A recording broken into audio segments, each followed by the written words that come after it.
The Abandoned Farmhouse. They say curiosity kills the cat, but sometimes it does more than that. It drags you into places you were never meant to step foot in, places that hold secrets, memories, and dangers that are better left untouched. This is the story of three friends who trespassed onto a property they thought was just another abandoned farmhouse. But what they found inside still haunts them to this day. It was late October, and the air had that bitter chill that stings your nose and makes every breath feel heavier. Three friends, Mason, Kyle, and Jordan, were driving aimlessly through back roads outside of a small rural town in Ohio. They'd been drinking a little, listening to music, chasing that strange teenage adrenaline rush you only get when you're young and reckless. Kyle, the most daring of the group, spotted the farmhouse first. It stood alone at the end of a dirt path, its silhouette framed by an overgrown yard. The windows were dark, shattered in places, and the entire structure sagged like it had been holding a secret for too long. "Bet you won't go inside," Kyle said with a grin, pointing. Jordan laughed nervously.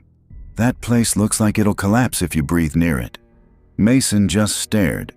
Something about the house unsettled him, but he wasn't about to be the coward of the group. With a smirk, Kyle turned down the dirt road. Gravel crunched beneath the tires, and the closer they got, the colder it felt. By the time the headlights lit up the cracked paint and the porch that seemed to bow under its own weight, Mason swore the car felt 20 degrees colder inside. They parked just shy of the porch and grabbed their flashlights. The second they stepped out, the woods seemed to close in around them, as though the farmhouse wasn't just isolated, it was hiding.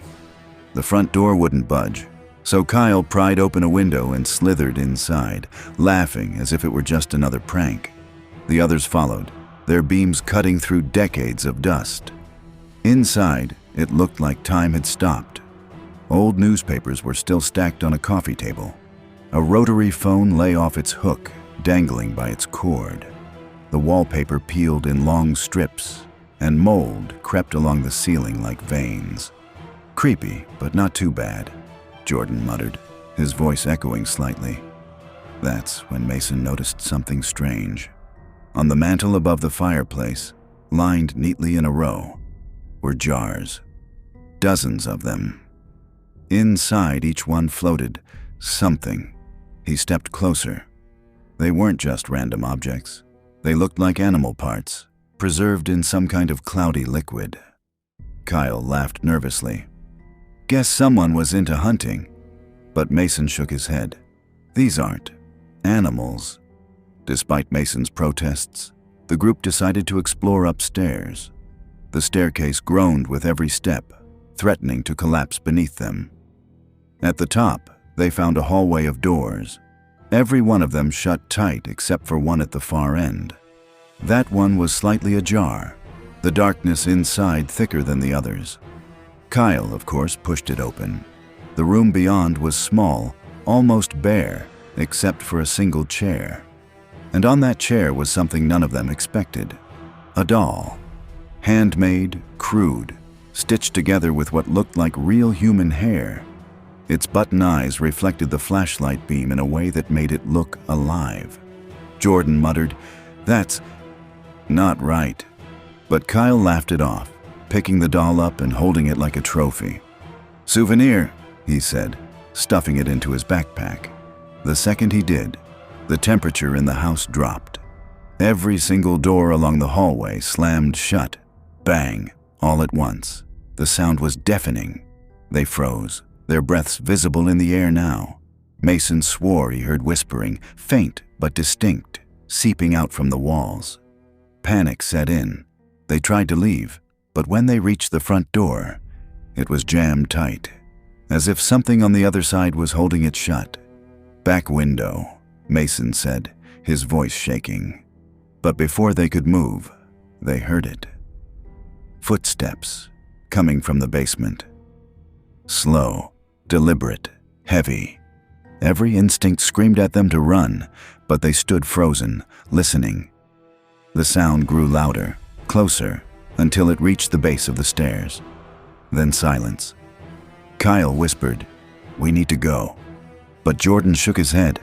"What if someone's actually here? We'll get arrested." As if on cue, the sound of something dragging across the basement floor echoed through the house. Something heavy, scraping against concrete.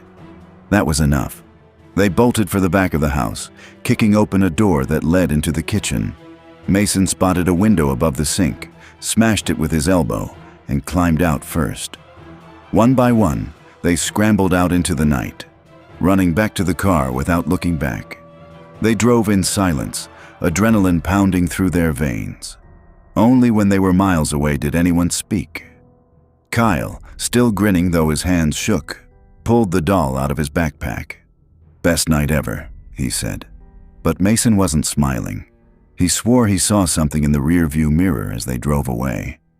A figure standing in the upstairs window, watching them leave. That night, Mason barely slept. And when he did, he dreamed of the farmhouse, of those jars, those whispers, and the doll. 2 days later, Jordan called him in a panic. "Dude, Kyle's gone." "What do you mean gone?" Mason asked. Jordan's voice trembled. "His parents said he never came home last night, and the last thing I saw in his story was him messing with that doll." Mason felt his stomach drop. He turned on his phone, scrolling through his messages. At the very top was a text from Kyle, sent at 2:43 a.m. It read, "It's in my room, watching me." Kyle was never found. And as for the farmhouse, the county records show it was demolished years ago, which means the building they entered shouldn't have even existed. When you trespass, you risk fines, arrests, or maybe a warning from the cops. But sometimes, what you're trespassing on isn't just property. Sometimes it's a secret, buried deep, desperate to be left alone. And once you step inside, it may never let you leave.